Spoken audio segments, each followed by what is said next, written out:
Emotionally immature parents often rely on performative distress because they lack the internal regulation skills necessary to tolerate shame, guilt, or criticism. When a child or an adult child names hurtful behavior, the parent takes it as a personal attack instead of information about impact.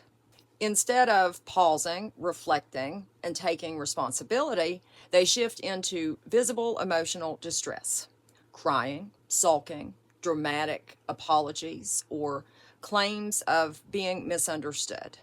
And what this does is it shifts the conversation to the parent's emotions instead of the original concern.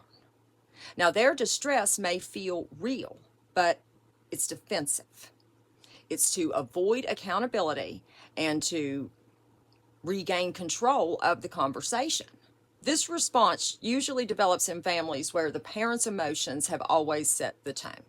When the parent becomes upset, the child has learned it's easier to drop it, back down, or soothe the parent. So as a result, the parent has learned distress is an effective way to shut down conversations. Examples include exaggerated self-pity. I guess I'm just the worst mother ever. I can't do anything right. Or repeated vague apologies that are, very intense or followed by visible hurt in order to try to gain reassurance. I said I was sorry 1,000,000 times. What more do you want me to do?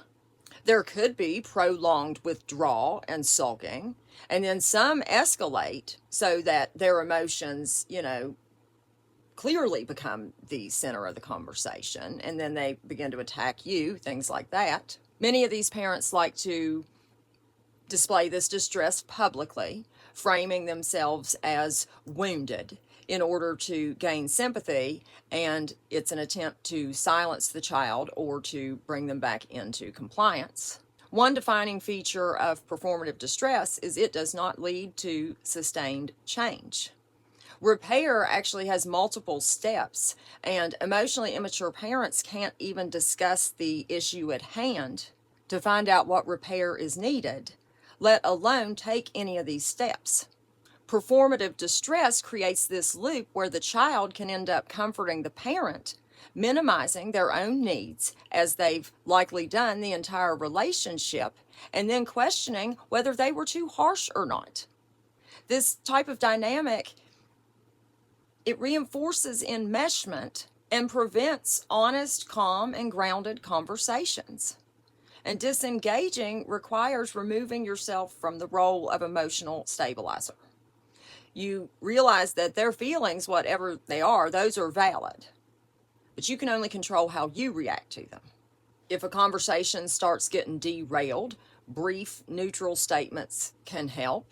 I see you're getting upset. We can continue this conversation later. We can continue this conversation when we can focus on the behavior. We're not speaking about that issue right now. We're talking about this right here, right now. If that's too much, we can end the conversation. These responses acknowledge emotion without over-soothing or dismissing the original point. And however the parent reacts, just don't chase them. They can react however they want. If they begin to escalate, you can remove yourself from the situation. If they begin to sulk, you can again walk away, remove yourself from the situation. If they try to get you to give them some type of emotional comfort, you can say, I'm sorry this is hard for you, but unfortunately I cannot function as your therapist. And if you can't handle a simple conversation, you might need to reach out for some resources. And again, in the conversation. These are just things I've said, maybe not the best and might not be what some people would advise, but what is important is to remain calm and not engage in that emotional baiting. It can be difficult, but it gets easier over time. Defensiveness is likely not something that they're going to just drop, but in time, It no longer controls the conversation, and the adult child can remain grounded and have clear limits. When performative distress no longer gets the usual response, it usually loses its effectiveness. Now, this can help relationships become a little bit more stable to hold boundaries when it comes to these types of interactions, or it can create more distance. Either way, disengagement protects emotional energy and restores responsibility. Each person is responsible for managing their own emotions, and performance does not replace accountability.